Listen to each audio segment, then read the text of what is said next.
Gloria a Dios. El Señor les bendiga, amados hermanas y hermanos. Damos gracias al Señor por la oportunidad que nos regala de estar en su casa. Y en esta mañana queremos meditar en la palabra de Dios. Y yo los voy a invitar a que abran sus Biblias en Colosenses.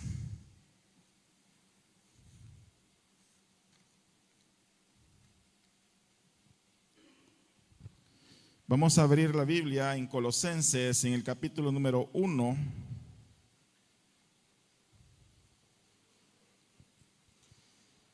Y vamos a leer los versículos que van del 26 al 27. Colosenses capítulo 1 y versículos que van del 26 al 27.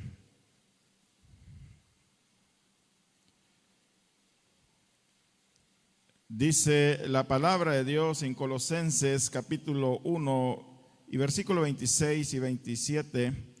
El misterio que había estado oculto desde los siglos y edades, pero que ahora ha sido manifestado a sus santos, a quienes Dios quiso dar a conocer las riquezas de la gloria de este misterio entre los gentiles, que es Cristo en vosotros, la esperanza de gloria. Amén. Vamos a orar. Padre amado que estás en los cielos, gracias te damos, Señor, por esta mañana en la cual nos permites una vez más estar en tu casa. Gracias, eterno Señor, porque tú nos permites congregarnos para adorarte con libertad. Te bendecimos, Señor, bendecimos tu bello nombre. Y en esta mañana pedimos, Señor, que nos hables al corazón, que tu palabra nos exhorte, nos edifique, nos desafíe y hable a aquel también que no te conoce, Señor, para que pueda venir a tus caminos. En el nombre de Jesús te lo pedimos en esta mañana. Amén y amén. Pueden tomar sus asientos. Vamos a meditar esta mañana bajo el tema el misterio que había permanecido oculto. Ese es el tema de esta mañana. Cuando oímos la palabra misterio, en nuestro contexto generalmente lo asociamos a algo que no tiene una solución o algo que no tiene una forma de comprenderse y llegar a descubrir la verdad. Un misterio es algo que no se ha podido resolver desde nuestra perspectiva o el conocimiento que tenemos. Sin embargo, en la Biblia, la palabra misterio, y específicamente en el Nuevo Testamento, tiene otro significado. Porque realmente la palabra misterio, cada vez que aparece en el Nuevo Testamento, se refiere a algo que estaba oculto al entendimiento humano, específicamente en el antiguo tiempo, pero que ahora en estos postreros días, con la ayuda del Espíritu Santo, ha sido revelado a sus santos. Así que en estos versículos que hoy hemos leído, el apóstol Pablo nos habla de un misterio. El versículo 26 dice que el misterio de Dios que había estado oculto desde los siglos y generaciones, ahora ha sido revelado a sus santos. Aquí Pablo habla de un misterio que por siglos y edades y generaciones había estado oculto al entendimiento de las personas. Un misterio que tenía que ver con un deseo que habitaba en el corazón de Dios desde el mismo principio de la creación. Este misterio había estado oculto, pero ahora, gracias a la proclamación del mensaje del Evangelio, nosotros hemos llegado a conocerlo. Y este misterio es Cristo en vosotros, la esperanza de gloria. Y esas palabras, Cristo en vosotros, nos habla de una perfecta comunión que hoy podemos gozar con nuestro Padre Celestial. Un deseo de Dios de tener una comunión completa con cada uno ha existido desde siempre. Y lamentablemente el ser humano, por causa de su desobediencia y de su pecado, ha estado alejándose constantemente de él. Pero el deseo de Dios siempre ha sido tener comunión con el ser humano. Y eso se puede ver desde el mismo inicio, desde el libro de Génesis. Allá en Génesis, en el capítulo 1, versículo 1, se nos dice que en el principio Dios creó los cielos y la tierra. Y ahí se nos explica cómo Dios creó todo lo que hoy existe en este universo en 6 días, y al séptimo día Él reposó de su obra porque vio que era perfecta. Y en toda esa creación hubo algo que Él creó, que es el sello de su creación, el sello de su perfección, y ese fue el ser humano. Dios creó al hombre y lo creó diferente, de diferente forma a como había creado el resto de cosas. Dios creó al ser humano a su imagen y semejanza. Dios lo puso en el huerto del Edén y lo creó perfecto para mantener una verdadera comunión con el hombre. Desde los mismos inicios vemos el deseo de Dios de tener comunión con el hombre, de tener esa relación personal con el ser humano, un ser todopoderoso cuyo anhelo siempre había sido bendecir a la especie humana, bendecir a su creación por considerarla muy especial. Así Adán fue colocado en el huerto del Edén y mantenía esa comunión íntima con Dios. Lamentablemente todos sabemos que por causa del pecado el hombre se alejó de Dios. Adán y Eva desobedecieron la orden de Dios. Satanás en forma de serpiente los engañó, porque la Biblia dice que la serpiente era astuta, y con esa astucia engañó al hombre y a la mujer, de tal manera que comieron de aquel árbol del cual Dios había prohibido comer su fruto. Y desde ese momento el pecado entra a la vida del ser humano, y con eso se rompe aquella comunión perfecta que el ser humano tenía con Dios. Aquel día el pecado entra a la vida del ser humano, sus ojos son abiertos y ellos comprenden que están desnudos. La culpa llega a su corazón, la vergüenza llega a su corazón, y cuando sienten que el Espíritu de Dios se movía en aquel huerto, ellos tienden a correr y a esconderse, cuando antes a ellos no les daba vergüenza y lo único que deseaban era estar cerca de Dios. Pero ahora el hombre se aleja de Él, y ahí están aquellas palabras de Dios cuando dice: Adán, ¿dónde estás tú?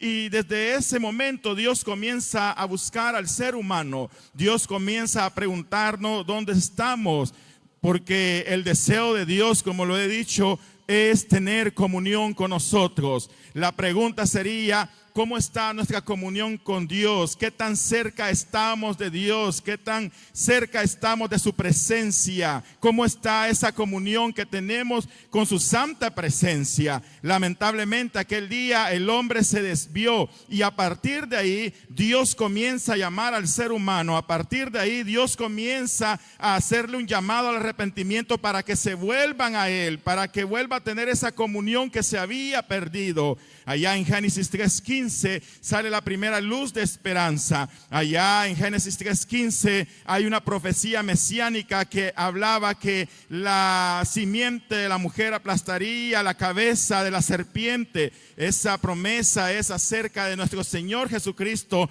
que hablaba de una redención futura donde el hombre iba a poder recuperar la comunión que había con Dios, donde el hombre iba a poder volver a tener esa comunión que se había perdido. A partir de ese momento, la raza humana comienza a crecer, a multiplicarse sobre la tierra.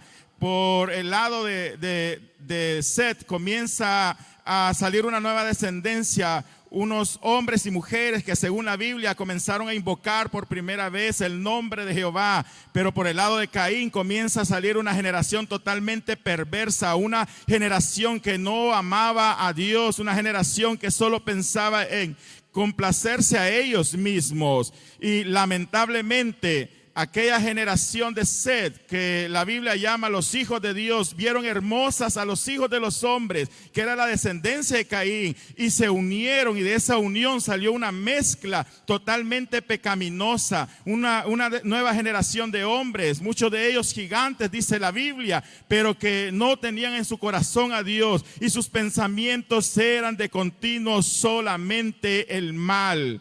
Esa generación es muy parecida a la generación que hoy vivimos, una generación que no le interesan las cosas de Dios, una generación totalmente entregada a los placeres de este mundo, una generación totalmente idólatra, una generación homicida, violenta en gran manera, que no considera a Dios en sus caminos, que ve las cosas sagradas como algo anticuado, con nuevas ideologías totalmente anticristianas y desafiantes al nombre santo de Dios.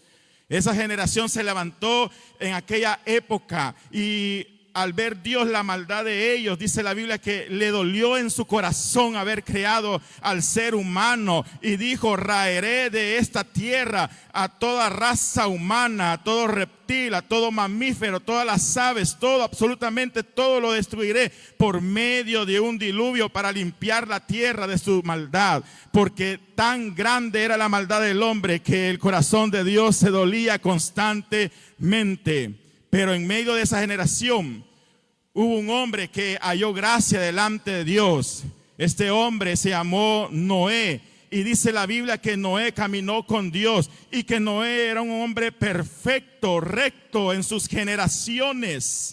Quiera Dios que también nosotros seamos como Noé, que nos esforcemos en ser diferentes, aunque en esta generación el mundo está totalmente volcado al pecado, aunque existe una gran indiferencia espiritual, personas que ya no le interesan perseverar por Dios, esforzarse por Dios, buscar de su santidad. A pesar de que vivamos en esos tiempos como Noé, nosotros debemos ser la diferencia y plantarnos en este mundo y ser diferentes y perfectos en sus generaciones como lo fue Noé. Noé halló gracia a Dios y por medio de Noé se vio la esperanza de que la humanidad siguiese viva en este planeta, porque Dios bendijo a Noé, le dio instrucciones de construir un arca que construyó alrededor de 120 años en los cuales él estuvo construyendo esa arca. Y de acuerdo a las escrituras, Noé fue pregonero de justicia, es decir, de alguna manera él pregonó lo que venía, el juicio terrible que venía sobre esa tierra. Pero el hombre no escuchó, como no escucha hoy en día. Y un día el arca se cerró, la puerta del arca se cerró y comenzó a llover y ocurrió una gran catástrofe a nivel mundial. Las fuentes de las aguas de arriba se abrieron y las fuentes de las aguas de abajo también se abrieron y ocurrió un terrible diluvio que acabó con toda la humanidad. Pero el deseo de Dios siempre ha sido de que la raza humana persevere y que tenga comunión con Él. Por eso Dios decidió salvar a Noé y a su familia y darle una oportunidad a la raza humana, darle una oportunidad al ser humano para que pudiese vivir en esta tierra en plena comunión con Él. Y así Noé y sus 3 hijos con sus mujeres y su esposa se salvaron. Y así vemos cómo el hombre, a partir de los 3 hijos de Noé, comienza a multiplicarse en esta tierra. Y Dios le da la orden de que se esparzan y se multipliquen por toda la faz de la tierra. Lamentablemente también ahí el hombre se rebela en contra de Dios y deciden mejor quedarse juntos, porque juntos se creían fuertes. Y dijeron: construyámonos una torre alta que llegue hasta el mismo cielo, donde nuestro nombre sea recordado por siempre. Y así construyeron la famosa Torre de Babel. Una vez más, el hombre se rebela en contra de los designios de Dios. Si ustedes se dan cuenta, la historia de la humanidad ha sido una historia de constantes rebeliones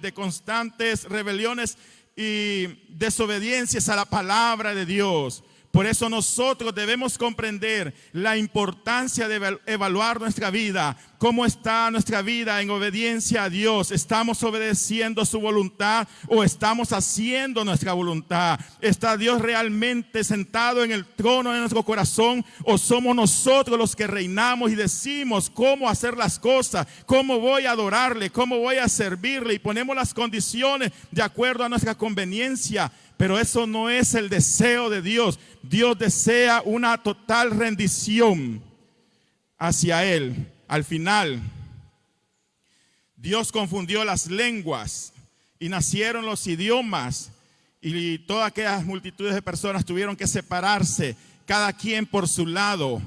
Pero lamentablemente, en lugar de recordar el nombre de Dios, comenzaron a construir ciudades, naciones, pero lejos de Dios, lejos de su palabra. Y es ahí donde Dios decide montar un nuevo plan. Y en sus planes divinos estaba llamar a un hombre que era pagano igual que ellos. Este hombre tenía 75 años y se llamó Abraham.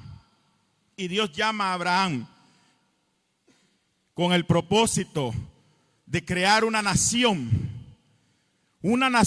que le obedeciese a él, una nación totalmente diferente al resto de naciones que eran naciones que rendían culto a otros dioses, una nación que pudiese testificar del poder del único y verdadero Dios que existía.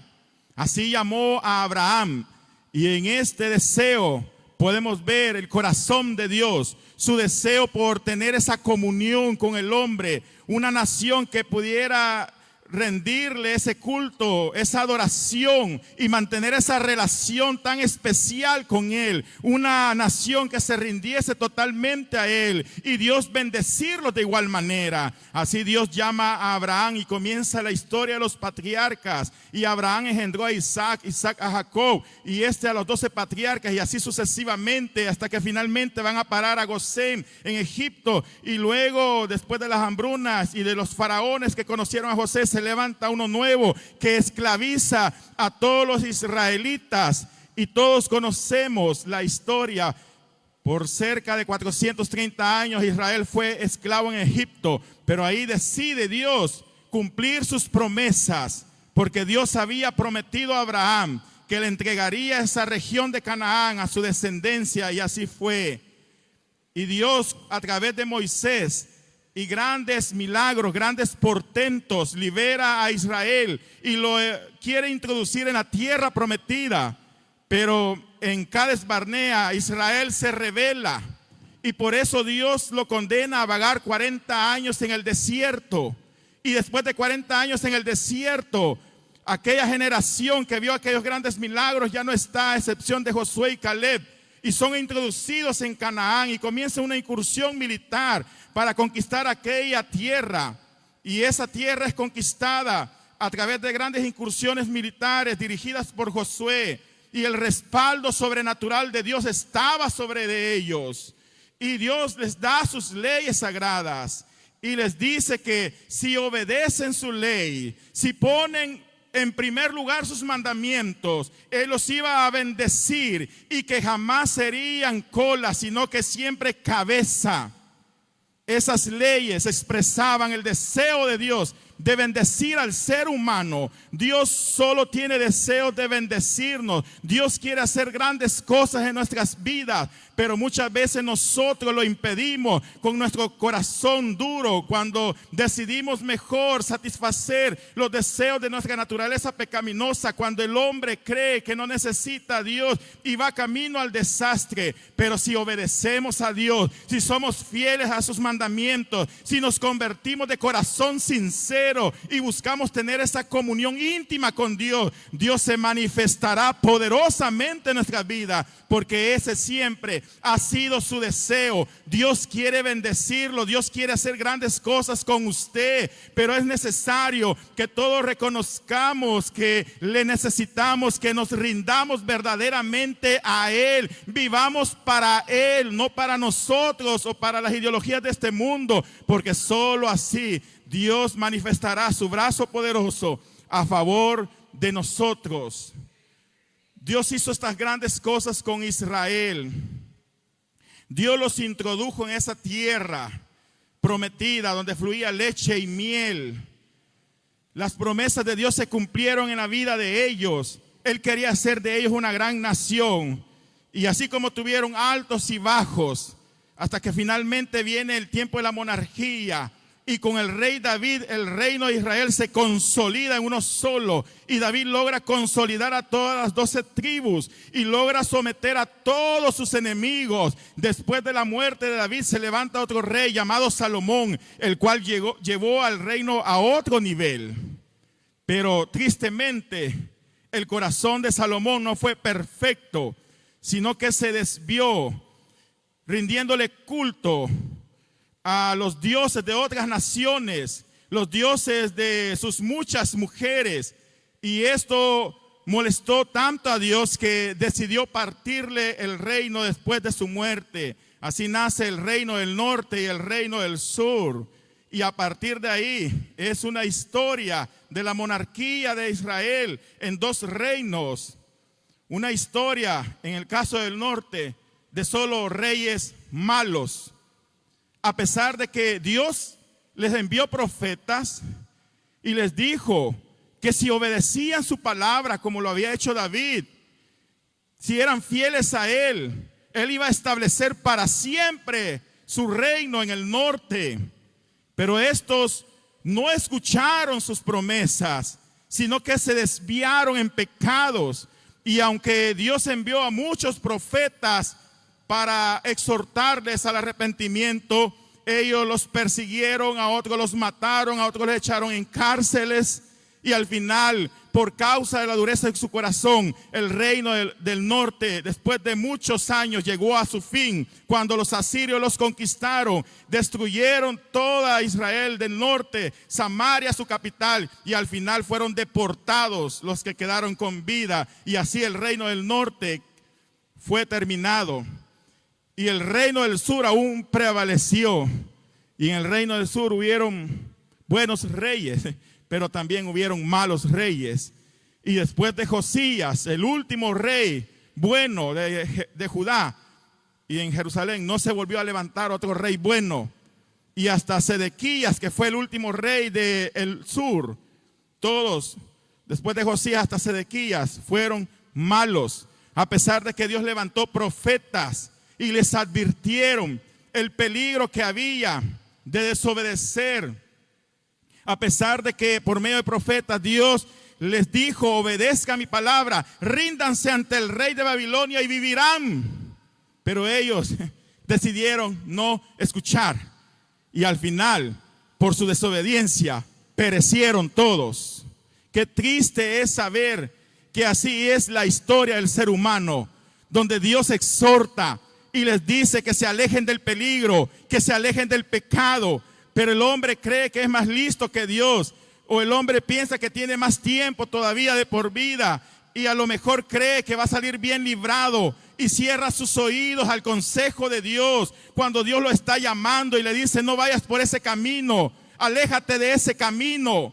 Pero el hombre persevera y persevera hasta que finalmente es destruido por su necedad.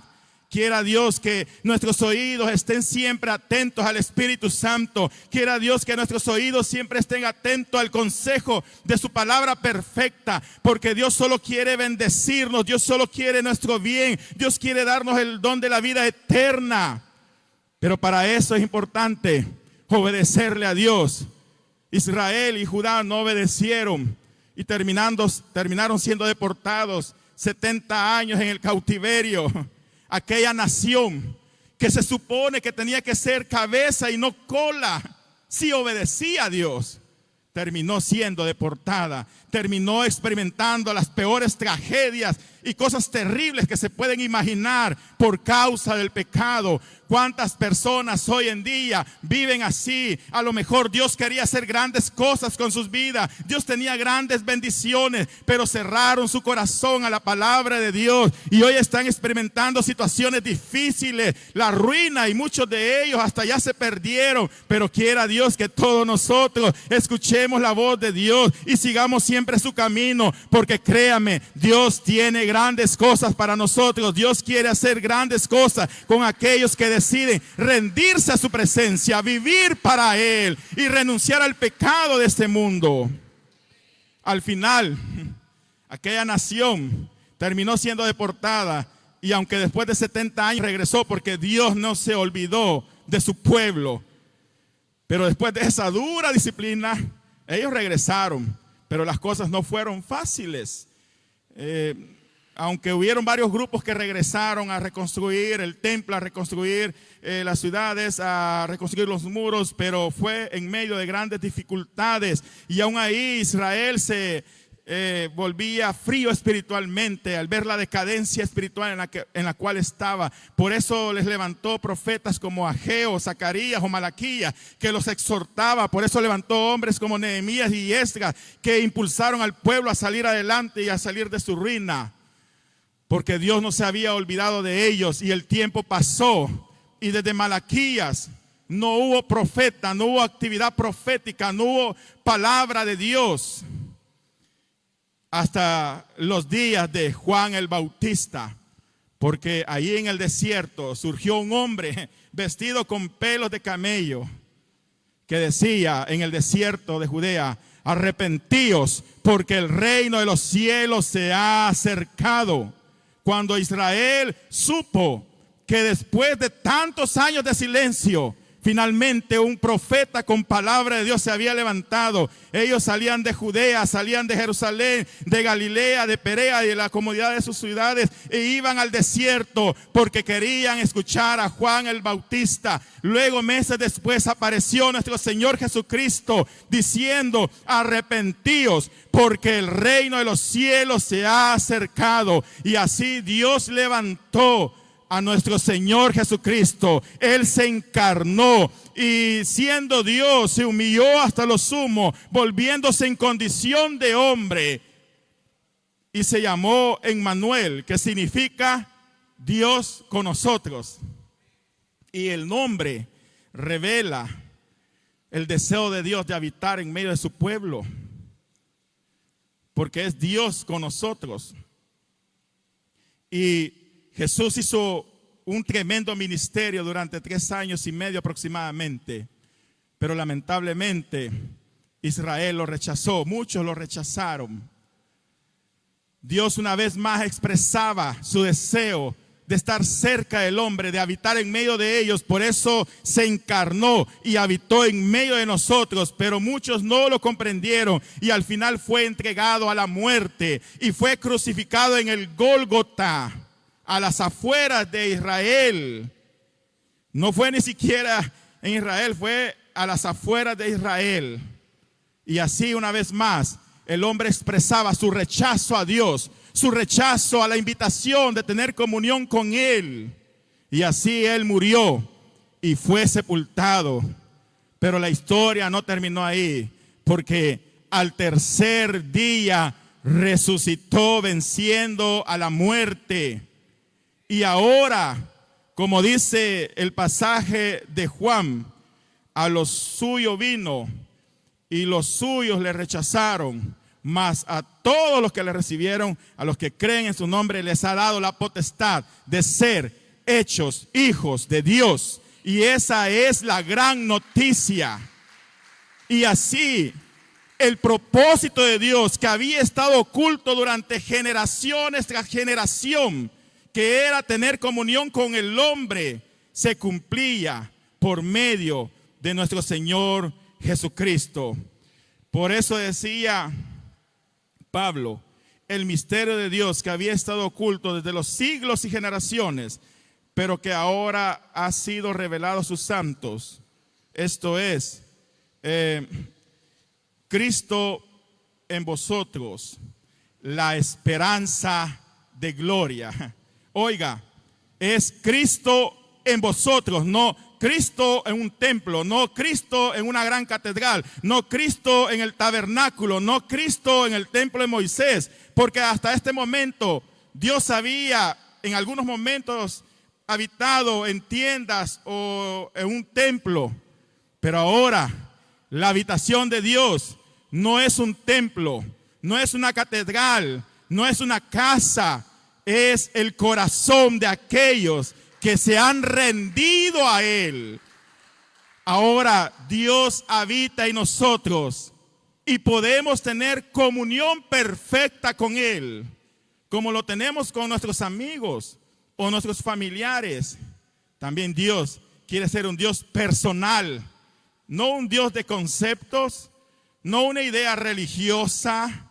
No que vivamos una liturgia religiosa donde cumplimos ciertas cosas, sino tener una verdadera relación con Él, donde sintamos su Espíritu Santo, donde escuchemos y entendamos cuál es su voluntad para nosotros, donde sintamos el cumplimiento de sus promesas en nuestras vidas, lejos del pecado. Pero para eso tenemos que rendirnos ante Él.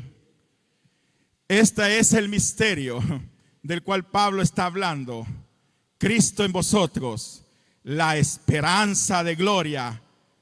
Quiera Dios que todos comprendamos este misterio, que nuestros ojos y nuestro entendimiento se abra a la luz de esta bendita revelación y comprenderla en su justa dimensión, para mantener una verdadera relación con el Dios personal, con el único Dios soberano, porque entonces vamos a ser testigos de todas sus maravillas. ¿Cómo está nuestra relación con Dios? ¿Cómo está nuestra obediencia a Él? Pues el deseo de Dios es que estemos totalmente rendidos a Él. Así que en esta mañana meditemos en esta palabra, meditemos cómo estamos en obediencia y rendidos a Cristo.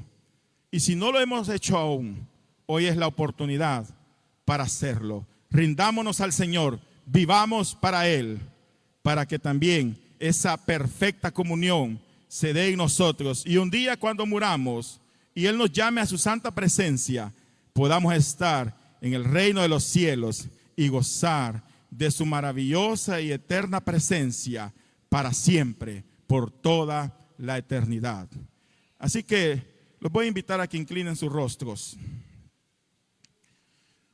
Y vamos a orar en esta mañana, no sin antes hacer una invitación.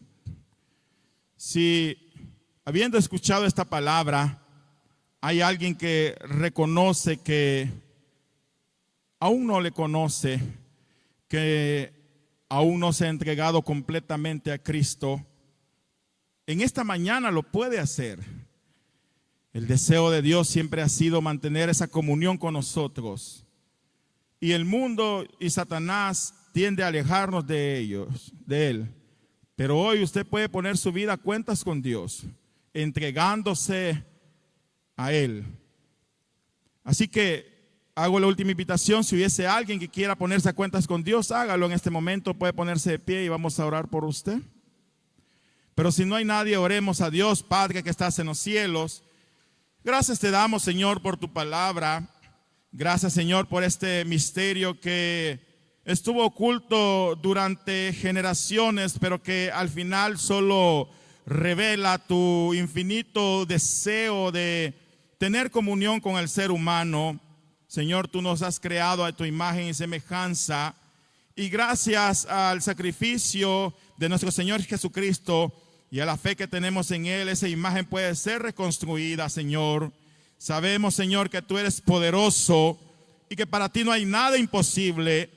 Por eso hemos decidido confiar plenamente en ti, para que con la ayuda de tu palabra y el Espíritu Santo, cada día podamos crecer más y más, Señor, y acercarnos cada día más a ti, gozar de esa presencia maravillosa, gozar de tu amistad, Señor, gozar de tus promesas y bendiciones y de tu respaldo en esta vida, Señor. Te pido por mis hermanos y hermanas, bendíceles y ayúdanos a todos, Señor, a perseverar en la fe, a dar fiel testimonio hasta el final. Gracias, eterno Señor, en el nombre de Jesús oramos. Gracias, Señor. Amén y amén. Gloria a Dios. Que Dios los bendiga, hermanos.